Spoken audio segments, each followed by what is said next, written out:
Welcome to our channel. In today's video, we're diving into an exciting new update on WhatsApp that allows you to send multiple videos along with text in your chats on the PC app.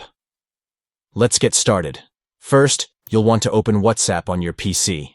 If you haven't already, make sure you've updated to the latest version to access this new feature. Once you're in, navigate to the chat you want to send the videos to. Whether it's a friend, a family member, or a group chat, just click on their name and you're ready to go. Next, look for the attachment icon. It usually resembles a paperclip. Click on it and a menu will appear. From that menu, select Photos and Videos. This will open your File Explorer, allowing you to choose the videos you'd like to share. Now, it's time to choose the videos you want to send.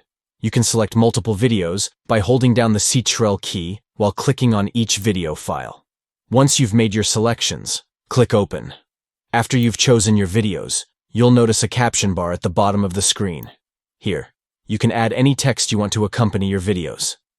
This is the perfect opportunity to share a funny comment, a description, or anything else you'd like your recipient to see. Finally, when you're ready, just click Send. Your selected videos, along with your text message, will be on their way to the chat instantly. And there you have it. Sending multiple videos with text on WhatsApp for PC just got a whole lot easier. Don't forget to like, subscribe, and hit the notification bell for more tech tips and updates.